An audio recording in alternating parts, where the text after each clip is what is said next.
Luther Balls Pearson, a child of Methodism, who was the son of a man that was a decent, moderate, and intelligent, although he wasn't imaginative or ambitious one. In Toronto, Ontario, Luther Pearson was born on April 23, 1897. Education. He attended Victoria College at the University of Toronto and Oxford University. Career. Luther Pearson did many things during his life. He had several jobs and several positions. Many of them were important ones that needed people who are committed and ready to do anything in order to keep everyone happy, safe, and united. In addition, he had the chance to make a change in the world. He enlisted in the First World War. He was a teacher of British history at the University of Toronto. He served at the Canada House in London. He was sent to Washington as an ambassador. He had been the president of the UN General Assembly, and he entered the External Affairs Department. He was also an opposition leader and he became a prime minister in 1963, but he was more successful as an opposition leader than as a prime minister. Achievements. He won the Nobel Prize for his contributions to end the Suez Crisis that happened in Egypt over the Suez Canal. The conflict involved Britain, France, Egypt, and Israel.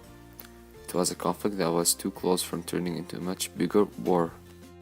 Laid the foundations to turn Canada into a bilingual and bicultural nation, which means that it has two official languages, English and French, since there are too many French-speaking Canadians and Luther Pearson was always worried about the Canadian unity. He instituted the Royal Commission on the Status of Women in Canada. He made a new flag that represented the country. He increased funds for post-secondary education.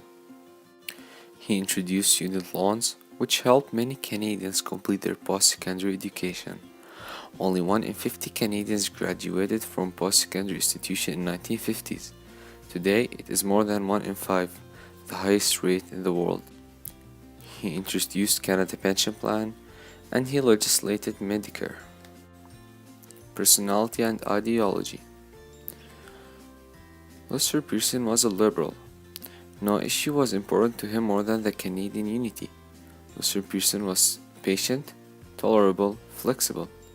He always wanted to improve the country and make it a better place. Death. He died on December 27, 1972 in Ottawa. What should we learn about Luther Pearson? Luther Pearson is an interesting man to learn about because he held many important positions in Canada, such as being the Prime Minister.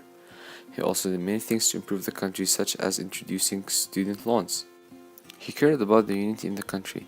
He is also interesting because he gave Canada and Canadians the reputation of people who love, support, and contribute to world peace, after he earned his Nobel Peace Prize. I recommend everyone to read about Pearson and everyone who made a difference or a significant change, so we all know what did these people do and how can also be among those who make a difference.